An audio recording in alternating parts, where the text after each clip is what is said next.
যাও শুক্রবার কবরের কিনারায় গিয়া দরুদ সালাম পড়ো, সূরা ফাতিহা একবার পড়ো, 3 বার কুল হুয়াল্লাহ সূরা পড়ো, আলহাকুমুত তাকাসুর পড়ো, এরপরে দোয়াটা পড়ো রব্বির হামহুমা কামা রব্বায়ানি সগীরা। যদি ওই শুক্রবার দিন মা বাবার কবরের কিনারায় গিয়া কান্না করো, আমার নবী স্পষ্ট হাদিসে বলেছেন তুমি হাজারো অন্যায় যদি করো, আল্লাহ চোখের পানির কারণে ক্ষমা করে বাধ্যগত মায়ের সন্তানের খাতায় নাম উঠায় দিবে। কি দুঃখ, কি দুঃখ গো! আজ এই বাংলার বাঙালি চালাক মুসলমান চান্দা উঠাইয়া, টাকা উঠাইয়া, ব্যানার টানায়া শাহজালালের দরবারে দৌড়ায়, শাহপরানের দরবারে দৌড়ায়, আমার উৎসাহ দরবারে যায়, অথচ বাড়ির দরজায় মা বাবার কবর, একবার মা বাবার কবরের জিয়ারতে গেলা না রে বাবা। শাহজালালের দরবারে গেলা, কি করলা? বন্ধু বান্ধব নিয়ে 5 দিন আড্ডা দিলা, নাচ গান দেখলা, 5 ওয়াক্ত নামাজ বা জামাতেও পড়লা না। কি হলো 5 দিন গিয়া? ওরে শাহজালালের ভক্ত তো হতে পারলি না। কে সে শাহজালাল? আল্লাহর মহব্বতে জীবনে বিবাহ করে নাই, অথচ তুমি ম্যাডামের তালে পড়ে রসুলের সুন্নতের জবাই দিলা। শাহজালালের জীবনের পাগড়ি খুলে নাই, মাথায় পাগড়ি, হাতে লাঠি আর তাসবিহ। ও শাহজালাল রহমাতুল্লাহ আলাইহির ভক্ত বল, তোমার মাথায় টুপি কই, দাড়ি কই, পাগড়ি কই? আসলে তুমি শাহজালালের ভক্ত না। শাহজালালের ভক্ত যদি দাবি করে, আমরা দাড়িওয়ালা টুপিওয়ালারাই করতে পারি। তুমি টাকা উঠাইয়া ওখানে যাও, মা বাবার কবর জিয়ারত করলে যে তোমার গুনাহ মাফ হবে, রাসূলের হাদিস ভালো লাগে না? তুমি সেখানে যাও। মা বাবা তোমার কত আপন, অথচ সন্তান মা বাবারে কবরে রাইখা কত গুনার কাজ করে, বলে আরামে আছে। না রে বাবা না, বরং মা বাবার কবরে আযাব চলে যায়। ও সন্তান, এই মা বাবার কবরে কষ্ট দিও না রে সন্তান। অনুরোধ করে বলছে, ওই মা বাবার থেকে দোয়া নাও। মা বাবার দোয়া বড় কঠিন। মা বাবার কবরের কিনারায় গিয়া দোয়া নাও। ওই দোয়াটা তোমারও নিজের জীবনের জন্য ফসল বয়া দিবে রে বাবা। দুনিয়া চিরদিন থাকার জায়গা না রে ভাই। অনুরোধ করে বলছি, যুবক, এ দুনিয়া কিছুই না, আজ আছে কাল না। এ জীবনে কত যুবকের জানাজা পড়াই না, কত যুবকের লাশ কবরের ভেতরে রাখলো। ও নবীর উম্মতের দল, রাসূলের সাহাবী আলকামা রাদিয়াল্লাহু তাআলা আনহু ইন্তেকালের সময় সাহাবায়ে কেরাম কালেমা পড়াচ্ছে, কিন্তু আলকামা নবীর সাহাবী জিহ্বায় কালেমা আসে না। নবীজির কাছে খবর দেওয়ার পরে বলে তার মা আছে কিনা, বলে আছে। বলে তার মাকে ডেকে দাঁড় করায়, বলো আলকামারে ক্ষমা করো। মা রাজি না। নবী এসে আলকামার মাকে বললেন, ও আলকামার মা, আলকামারে মাফ করে দেন, জিহ্বায় কালেমা আসে না ইন্তেকালের সময়। মা বলে, না না, আমি আমার সন্তানের ক্ষমা করব না। আল্লাহর নবী বলেন, আগুন জ্বালাও। ও সাহাবায়ে কেরাম আলকামারে আগুনের মধ্যে জ্বালায় দেই।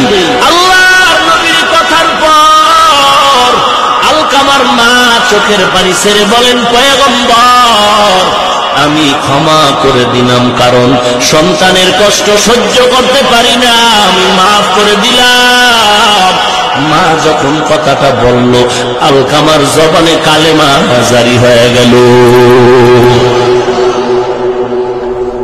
ও সন্তানের মা বাবা, ও সন্তানের মা বাবা, সন্তান আপনার সাথে ভালো ব্যবহার করবে যদি আশা করেন, তাহলে আপনাকেই ভালো ব্যবহারটা শিখাইতে হবে।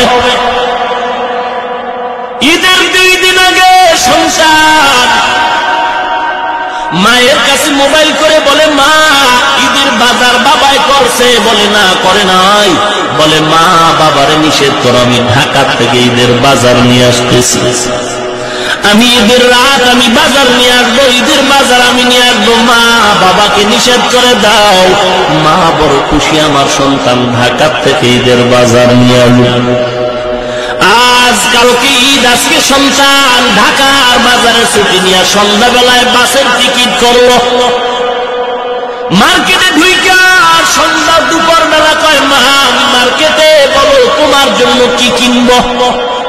মা মোবাইলে কান্না করে বলে সন্তান আমার কিছু লাগবে না, তুই আয় তোর বাবার জন্য যদি পারো কিছু কিনে নে, আমার লাগবে না, কারণ আমারে যা দেও সবার থেকে তোর জিহ্বার মা ডাকটা বড় মজা। সন্তান সন্ধ্যাবেলা বাসে উঠে বলে মা রাত্র 1টার সময় আমি বাসায় চলে আসবো, আমি ঈদের বাজার নিয়ে আসতেছি। সন্তান এবার বাসে উঠে মাকে মোবাইল করে, মোবাইল বন্ধ করে পকেটে। এবার মা আজকে রাতে ঘুমায় না, বাবায় খানা খেয়ে ঘুমায় গেল, মা বারবার ঘড়ির দিকে তাকায়। এ যুবক, মা বাবার ছিল না রে সন্তান। সন্তান মার কাছে বলল মা আমি 1টার সময় বাড়ি আসবো। মা তাকে ঘড়ির কাঁটা ঘুরে 12টায় চলে গেল, সন্তান 1 ঘন্টা পরে আসবে। মায়ের কানটা সোজা, আমার সন্তান এসে মা বলে ডাকবে, কলিজা ঠান্ডা। বাবায় ঘুমায় গেল, মা ঘুমায় না, ঘড়ির কাঁটা 1টা বেজে গেল, সন্তান আসবে, মা বড় খুশি। কিন্তু না, ঘড়ির কাঁটা ঘুরে ঘুরে 2টা বেজেছে। মা ভাবলেন হয়তো যানজটে পড়েছে, 2টা বাজলো, অসুবিধা নাই। কিন্তু না না, ঘড়ির কাঁটা যখন 3টা পেরিয়ে যায়, মায়ের দিলে কেমন যেন একটা আঘাত লাগলো, এত লেট হতে তো পারে না। এবার মা তার স্বামীকে ধাক্কা দিয়ে বলে ও স্বামী, সন্তানের একটু মোবাইল করে দেখো কোথায়। বাবাই ঘুম থেকে উঠে, বাবা সন্তানের মোবাইলে রিং করে, রিসিভ হয় না, কেটে যায়, আবার কল দেয়, আবার কেটে যায়, আবার কল করে, রিং হয়, রিসিভ হয় না, আবার কেটে যায়। কয়েকবার দেওয়ার পর বাবার দিলেও কেন যেন চিন্তা শুরু হয়ে গেল। কিছুক্ষণ পর মার চোখের পানিগুলো পড়া শুরু হয়ে গেল, কারণ মায়ের অন্তরে খবর, না জানি সন্তান কোনো বিপদে পড়েছে। এরে সন্তান, রাতের 3টা বাজে তুই মায়ের কাছে মোবাইল করে দেখবি, মা করে রাতের বেলা কল দিতে ধরো না, সকালে বলো ঘুমাইছি টের পাই না। আজকে গিয়া মায়ের মোবাইলে একটা কল দিয়া রাতের 3টা 4টায় পরীক্ষা করে দেখবি। মাকে মোবাইল করা মাত্র দেখবি মা কানে রিসিভ করে বলে বাবা কোথায়। ও মা তুমি কি ঘুমাও না? বলে হ্যাঁ ঘুমাইছি, তবে আমার কান সজাগ।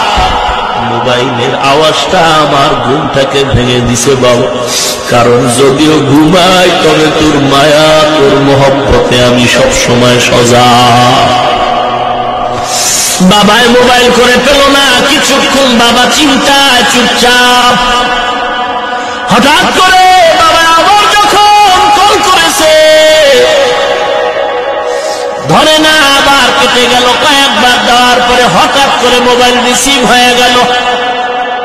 বাবা ডাক দিয়ে কয় বাবা সন্তান কই?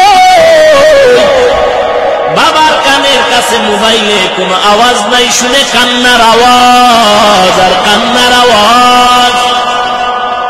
বাবা ডাক দিয়ে কয় কে? তুমি মোবাইলটা ধরেছ, আমার সন্তানকে দাও। একজনে ডাক দিয়ে কয় কে আপনি? বলে আমি মোবাইলওয়ালা সন্তানের বাবা।